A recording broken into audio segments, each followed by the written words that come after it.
Hey everyone, thank you so much for joining this bonus or special or impromptu episode. What I've been doing, of course, over the last 8 months is sharing and interviewing others around their leadership experience. And one of the episodes that I shared, I got into the comments and one particular person challenged me and said, well, you're interviewing other people. Why doesn't someone interview you? And so then I put it back into her court and I asked her, well, does she want to actually be the interviewer? And so today I would like to introduce you to Vulnavia. She has got a background in finance and she's currently working at TFG Labs. And so I'm going to be handing over to Vulnavia and then she's going to be taking the lead and I'll be answering questions. Thank you so much, Grant, for being on your own show. I mean, I want you to give us guidance, walk us through your entire leadership journey. Like, how is it that you lead your teams, and also how you thought to take this leadership role on LinkedIn? I know you have aspirations for the future, but putting yourself out there, asking people questions, it takes a bit of self-mastery. Maybe walk us through who you are. Like, how did you come to be the Grant that graces our screens every couple of weeks and interviews such um industry stalwarts? So from from my side, I think it's just important to note that I don't believe that you can call yourself a leader. Like, I don't think that it's like a self-proclaimed type of title that you can say, hey, I'm a leader. The only time that if you ever hear yourself being called a leader, it's by other people that, in their opinion, from their experience, they consider you to be a leader. For me, the ambition has really been doing my best to practice leadership on a daily basis. And ultimately that means serving others and doing your absolute best for the whole and not as an not for you purely as an individual or for your self-interest. And if I were to go back in time, I think the key areas around being exposed to leadership and, possibly an unconscious way to practice it is when I was involved in sports teams, rugby, and other types of sports. And I was a captain on a lot of those teams. And funny enough, I think at that young age, in primary and high school, more likely than not, you're a captain because you're pretty good at what you're doing. So you're a captain because you're great at your skill set at being a good player. So people naturally then pick you as the captain because you're a great player, right, as an individual. And as you grow, and specifically then in high school, things become more complex. And so then people start not necessarily picking the best player, they start picking the player that actually is going to lead them. And I think that there is a difference between being the best in your individual class and then being someone that is of relevance for leadership within a team. So for me in primary school, it started with being pretty good within some of the sports that I was involved in, and then being selected as captain naturally allowed me, like I say, in an unconscious way, because I had no idea of where we would be Mm. today and what I would be involved with. But that allowed me then to practice and to test and to experiment and to be exposed to teams and what those Mm. dynamics come with. And then kind of going into when I finished high school, in university, I started a small little business as a consequence of needed to pay for varsity, needed to pay Yeah. for my living expenses. And so literally I started this little business and then it grew and grew and grew and grew. And there were around about 250 people that we were kind of training and then hiring out for functions and events as waiters and as bartenders and runners at private functions throughout Cape Town. And as a consequence of being involved with so much logistics when it comes to managing a business, as well as managing a business that specifically relied on training and Yeah. hiring out people, that for me was I think another chapter in exploring the practice of leadership, and especially from a Yeah. commercial or professional point of view. possibly an unpopular opinion, but I'm not a big fan of the fact that people make claims that they are investing in their people, or that they are empowering their people. I think even though I understand what the intention Mm, and what they ultimately mean, I don't think that anyone can empower another person. I believe that only you can empower yourself, but other people can influence the environment in which you're in such that it increases the probability of you mm, empowering yourself. Because we've all been in that position where we we literally are trying our best to help someone else. And when we do that and we give them tools and we give, like, share feedback with them and make sure that they've got the right space to be able to, and on autonomy to really kind of do their best, and they yeah, just don't do anything yeah, about it, they just don't grab it. And that's a perfect example where, like, who are you to think that you could empower someone else? But you can influence that environment in such a way where it can increase the chances of them actually grabbing the tool, listening to the feedback, and empowering themselves, and growing further. mm. And by individuals then empowering themselves through that thriving environment, ultimately then the team benefits, and the impact that it creates outside of the team. That's incredibly controversial. I'm sure books have been written to the contrary. So you started when you were young. So you've led since you were pretty young, whether you called it leadership, management, or captainship, whatever it is that you called your form of stewardship. What is the one lesson that you learned when you were younger that has stuck with you to now? We'll go back to your controversial opinion. So if I were to try and summarize it or aggregate that to one lesson, because there were many, but in one lesson that I've learned, that I've taken through, the explanation that every single person is wearing a sign on their forehead and it Yeah. says, "Make me feel important." And so no matter what you do, and how you behave and so on, like, if you're doing it in a way where people don't feel accepted, or they don't feel included, and they don't feel like they're contributing, the likelihood of you succeeding within getting buy-in, or achieving a particular goal, or moving in a Mm, particular mm, direction is very, very low. And so kind of like that's my simplistic, lesson of, like, okay, do your best to make sure that when people are, involved with it within a team that you're accountable for, you need to make sure that everyone feels important, not in a surface level way, and mm, you're mm, just giving them a pat on the back, but really, like, in a practical and engaging way. And to kind of mm. like extrapolate from there, the the way in which we can make sure that we help ensure that people feel important is we take extreme ownership of our role. And so when I mean extreme ownership, there's of course a Yeah. book around that, but extreme ownership really focuses on the fact that no matter what happens, even Mm, things that are out of your control, do your best to own what you can from that situation. Simple example is, if someone that you've recently hired in the team, within say 2 to 3 months, isn't performing to the expectations that you would think someone, in 2 to 3 months would be at a certain level or proficiency. Extreme ownership is the act of you going, clearly I didn't onboard them as effectively as I should. Clearly I didn't explain exactly what was expected, and clearly I didn't give them the right information at the right time so that yeah. they could be set up for success.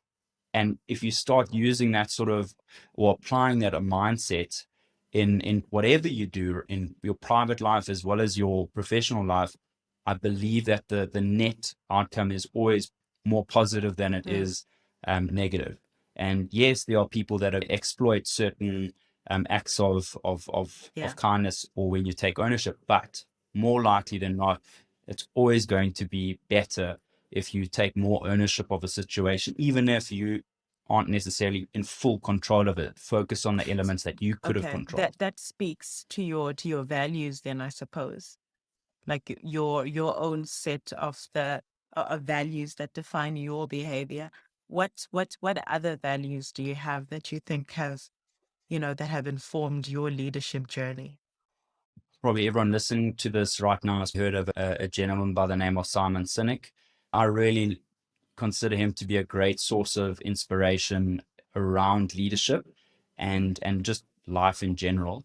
And the one key area that he shared around values is that it has to be a verb. It has to be an action that you take. Otherwise, if it's a noun such as integrity and honesty, it's not very practical and it's not very implementable across your life. Some of the values that I've aimed to really do my best to live by as a consequence of either me being involved in a business that I started or say being involved in Search Kings Africa now, that I try then emulate and introduce if it isn't there, or if there's opportunity to do so. I think the one value is always be honest even when it's uncomfortable to do so. And the outcome of what that looks like is what I call candid feedback. And candid feedback in its nature is very uncomfortable, because what it means is that you're going to try your best to be specific, to aim to assist someone else, and to make sure that whatever you share is actionable for them. And so when you go into a professional environment, even in a private environment, so my wife and I, as an example, we don't sit as if it's a meeting and, kind of formalize it to that degree, but we really do our best to make sure that we share completely candid feedback with each other regarding anything. And what it does is it reduces any opportunities for unnecessary assumptions, for miscommunication, for misunderstanding. And that, I think, conserves a lot of potential energy that would have been wasted trying to explore on the inefficiencies of assumptions. So for me, that's been what I've tried to live by. And if anyone knows me and has worked with me, and I've worked with them before, they will most likely be able to tell you that Grant would be pretty straightforward in his communication style. And yes, some people may not like that element of being uncomfortable with it, but I do think it's very, very important. And to date, I believe that it has overall positively influenced my professional So story thus if far. you look at the shopping list that you've given so far, so we have ownership and we have candid feedback. One of these are actually recipes for conflict, if you think about it, right? So you, you go in and you're like, it's yours. And the person's like, I don't want it. And you're like, it truly is. And you have to be very honest. What's your philosophy when it comes to conflict? Because, whichever Mm. situation you find yourself in, it's inevitable. So as a leader, how do you deal with different kinds of conflict as they hurtle towards you? I think everyone should go to a website called 16personalities.com. You can do your personality test for free. And I've done mine 3 times over the, past couple of years. And every single time my personality is what they call a debater. So, so literally, and what that means as a debater is I really enjoy and gravitate towards like intellectual debates around anything, because for me, I find it super stimulating to look at other opinions, to share yours, and then listen to someone else's perspective. And on the grounds of that perspective, that is why I really have been enjoying LinkedIn. Right? Yes, there's the exaggerated side of LinkedIn where we see a lot of people just, with self promotion. But for me, I've really tried my best to focus and consume content from those around and create content whereby it truly can start a conversation, or at least trigger some sort of engagement in such a way where we can have a healthy debate, intellectually speaking, not personally trying to attack, like we've seen with our politicians and what's happening with the polarization within politics around the world. So for me, in terms of conflict, I think that the unfortunate part is when we were young, right? If it wasn't kind of exposed to us in our family, then when we were young at school, we weren't taught how to resolve conflict, and we weren't taught about the importance of the fact that we need conflict in order to progress. And conflict doesn't necessarily mean or equate to a bad outcome. Conflict can create an incredible outcome if intended for the right purposes. And so a simple example would be in our team here. If the management team, if we are arguing, if we are disagreeing about a particular tactic that we need to look to implement, that disagreement needs to be based on the fact that we Yeah. want the best for this team, we want the best for this business. And we are disagreeing not because Yeah. it's a personal disagreement, it's a disagreement of an intellectual nature that, and we're looking to challenge and really refine exactly what Yeah. that direction should be. And I think that is very healthy. And that's what I love leaning into, and making sure that there is that healthy opportunity for, within conflict, there's always feedback being shared, Mm. communication happening. But then the problem, and this is the one that kind of gets the most attention, or the one element that gets the most attention, is when people, when they're in a position where their intention is not necessarily for the betterment of the team. Their intention is to either fuel their ego. Their intention is to destroy the other person. That is very unhealthy conflict. That is conflict that is never going to be progressive in nature. And that normally is then the conflict that we see, and that is kind of like catapulted Mm. into our view, where, and therefore it creates like this, almost like it's like a taboo experience where you, no, let's not have conflict because I've Yeah. seen what it could be, which is really, really bad.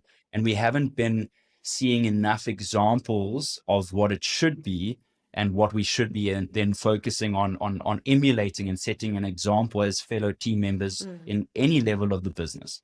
And if I were to, quote my grandfather, many years ago, I call him Pops, and I said, Pops, what makes a really, really strong relationship? How did you, and I call my grandmother Nana, how did you and Nana Yeah. stay together for this long?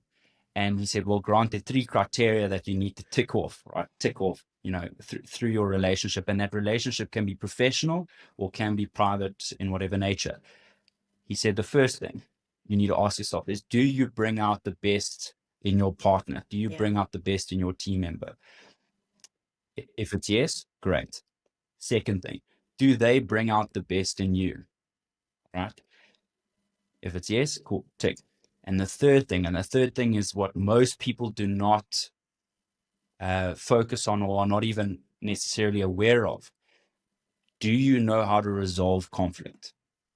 And if you do not know how to resolve conflict, that relationship is actually Mm. always on the edge, because when the conflict comes, because I mean, if people are listening and they're married, or they're in any sort of relationship, or they have a business partner as an example, like, Yeah. conflict happens, and if you do not know how to truly resolve it and sit and listen to the other party, but still, if from a belief point of view, stand for what you believe in, but respect the other party, you will more likely than not have a very Mm. short-lived relationship, or then a relationship that unfortunately evolves into a very Yeah. unhealthy or negative one. Since my grandfather shared that with me years ago, I've like tried to really make sure that I embrace that, and in any relationship, professional or private, I've tried to really make sure that I bring both those elements, and making sure that I'm trying to give the most Yeah. to that person to bring out the best in them, in whatever is in my control.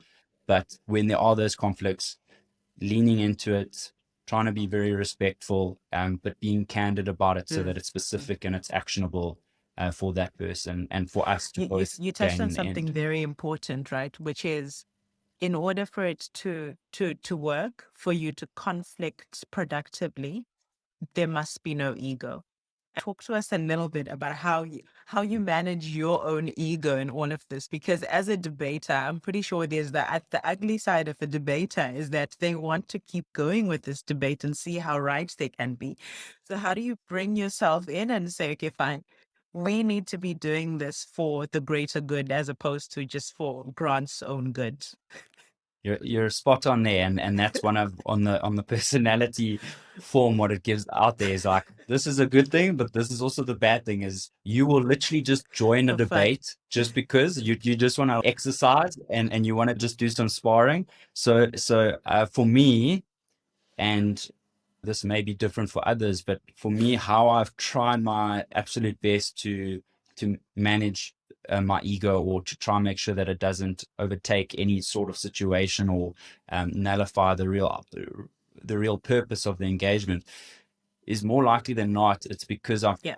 I've got a support system. I've Yeah. got people that will call me out, and whether it be, Brett, my business partner, whether it be Persia, my wife, whether it be Murray, my one very, very close friend, if I ever share anything, or if they ever see me involved, they are the first people to call me out.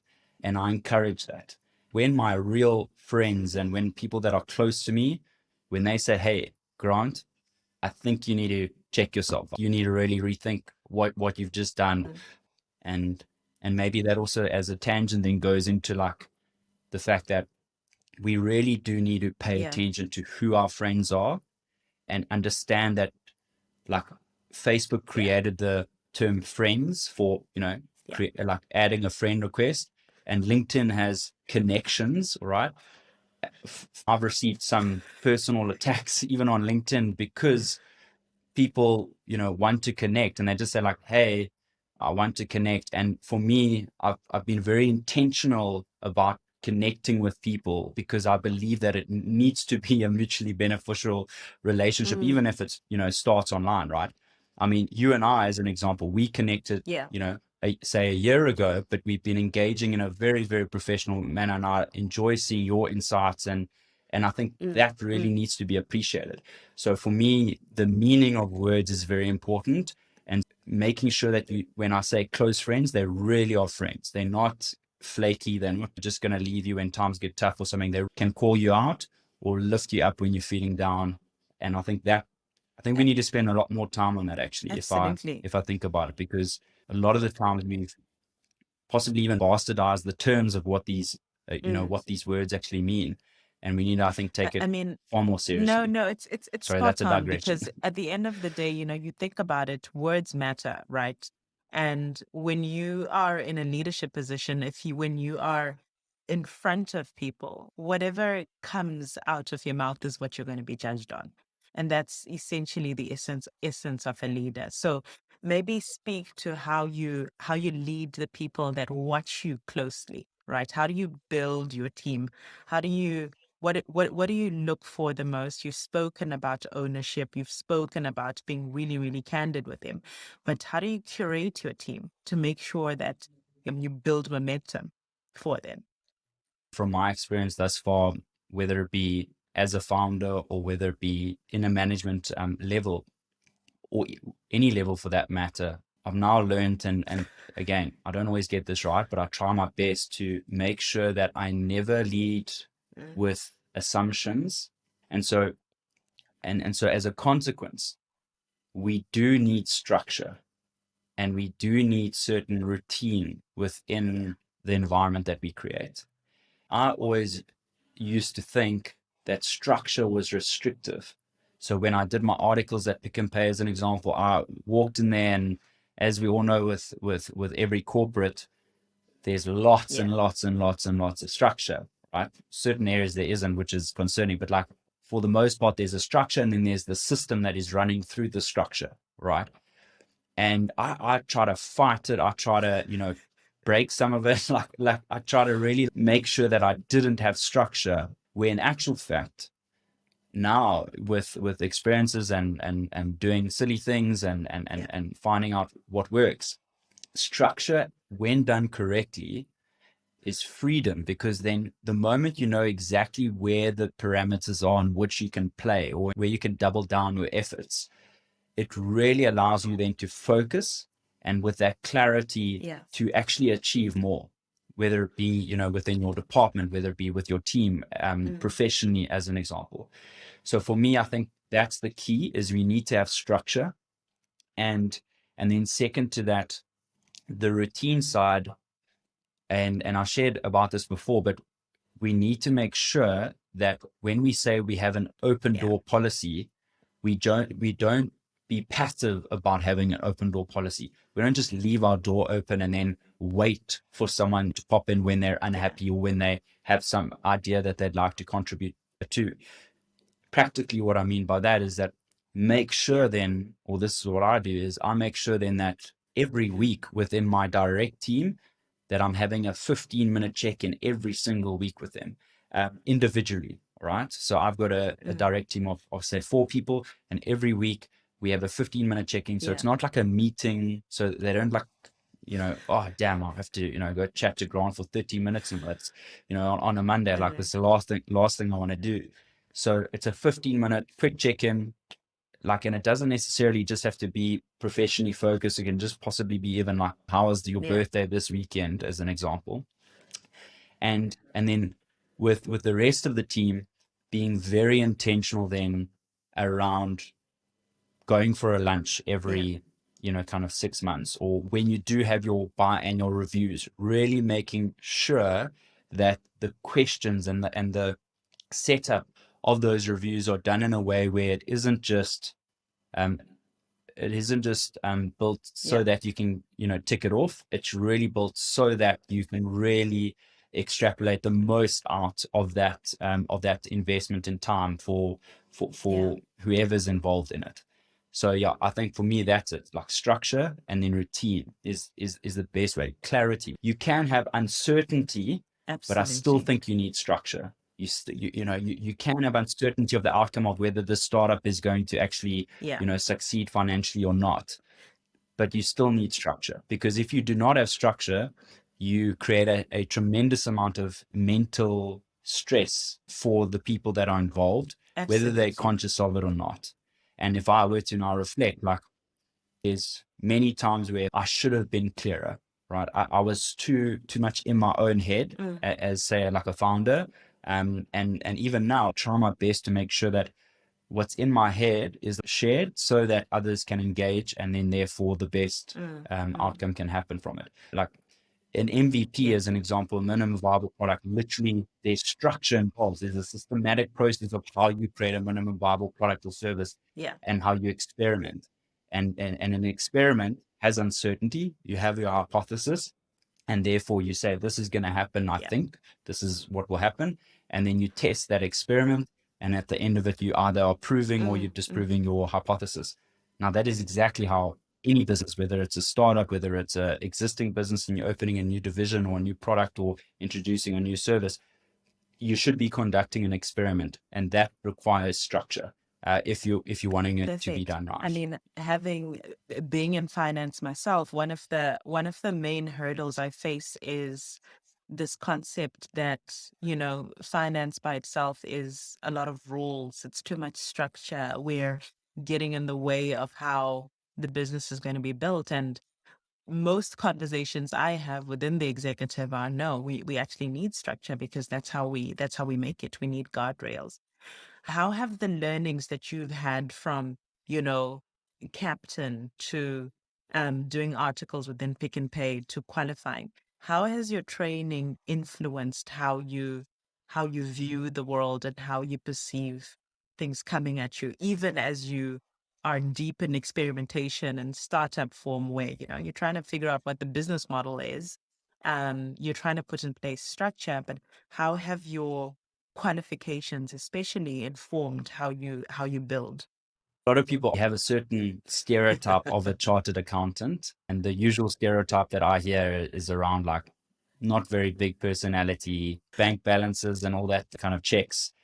What has been really fascinating is that the word creative has been claimed by people that are artistic in nature, people that, they design or they create content or, media assets or that type of stuff. So that word creators have naturally been owned by then, like artists within that kind of realm. But I do believe that chartered accountants can be creative in nature, right? Now, not meaning creative accounting, all right? So that's, Just to be clear. park that, all right?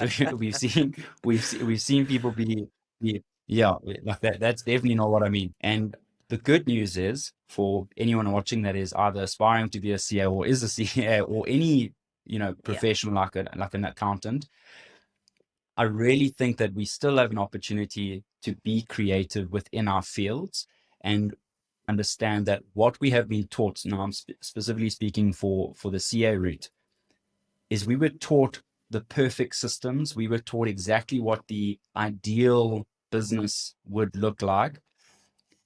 And we were given a ton of information and asked them to process the information in such a way where you could make better decisions, right?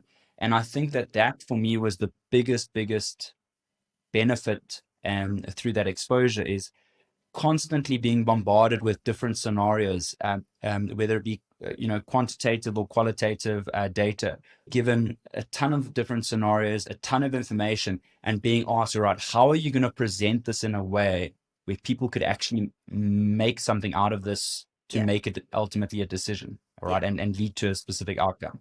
And that to me has been probably the best benefit, whereby in any situation I'm in now, whether it be strategic, whether it be operational, in any sort of environment, like I'm always thinking with that cap on around, okay, what information is available to me?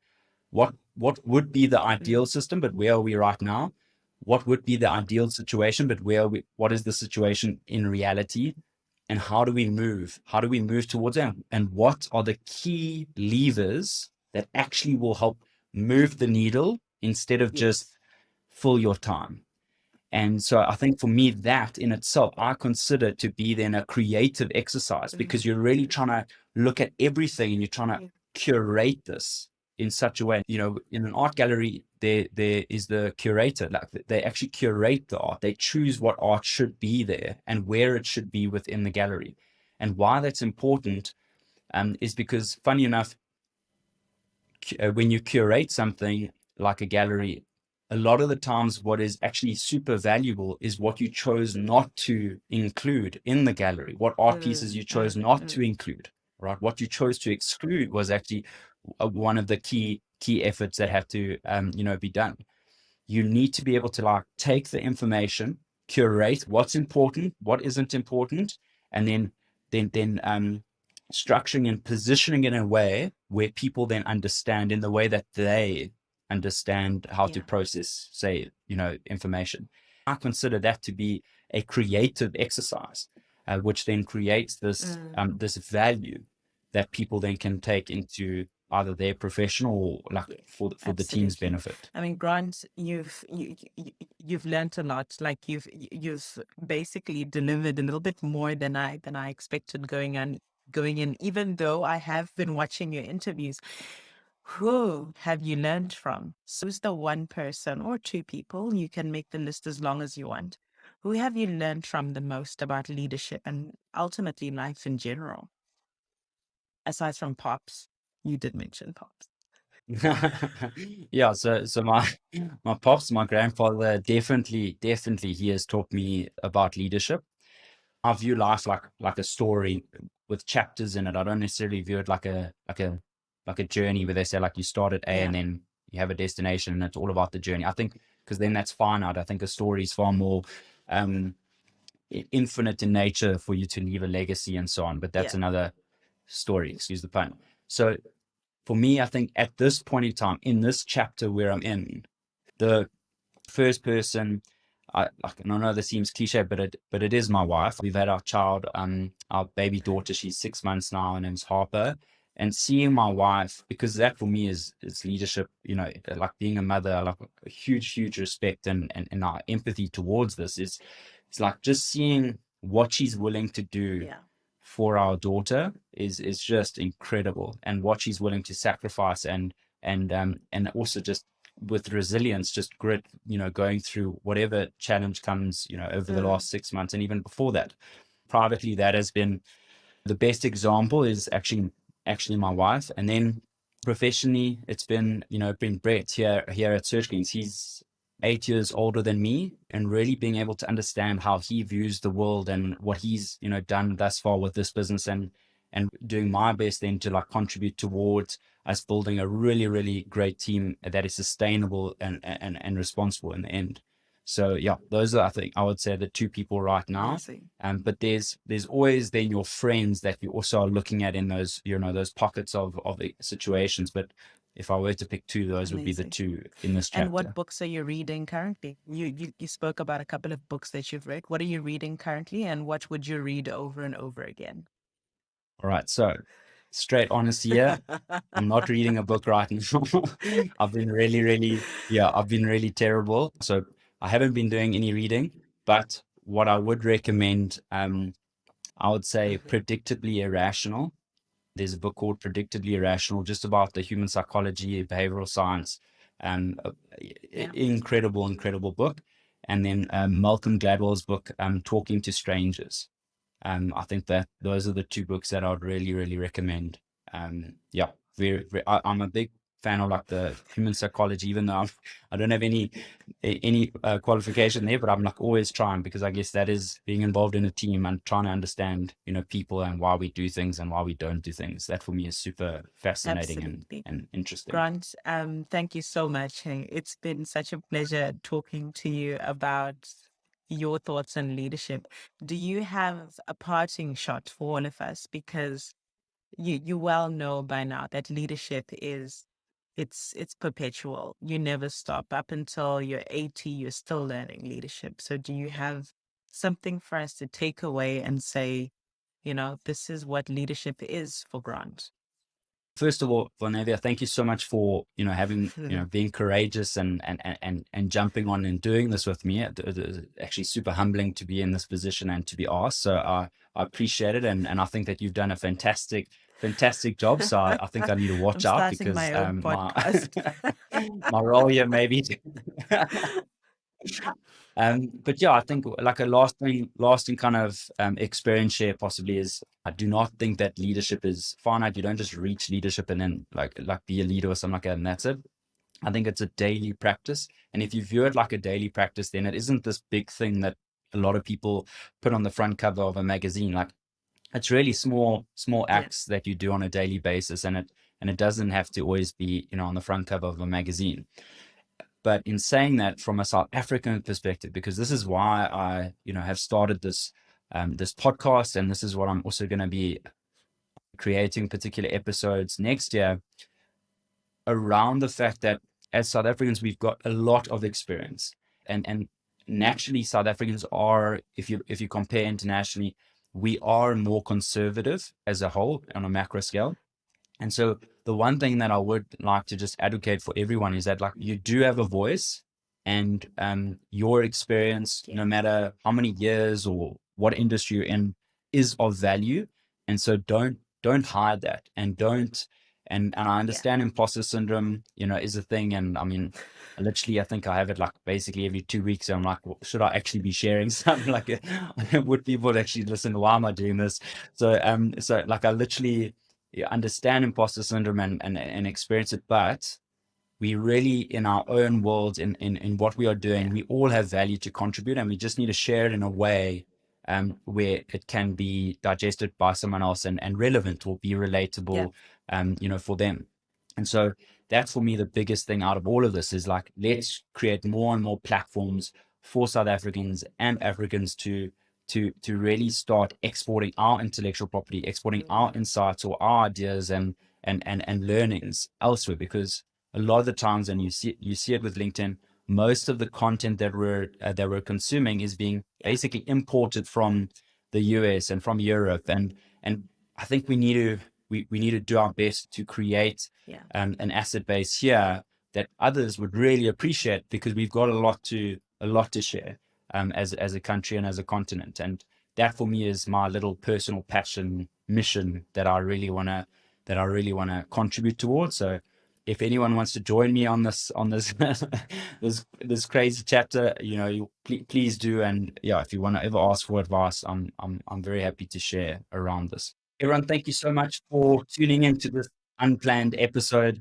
I really appreciate you spending your time and listening, and I hope that you found a few of my sharings insightful. And if you have any other ideas, or want to engage, please connect with me on LinkedIn, and we'll definitely have a conversation. And wishing you all the best. Cheers.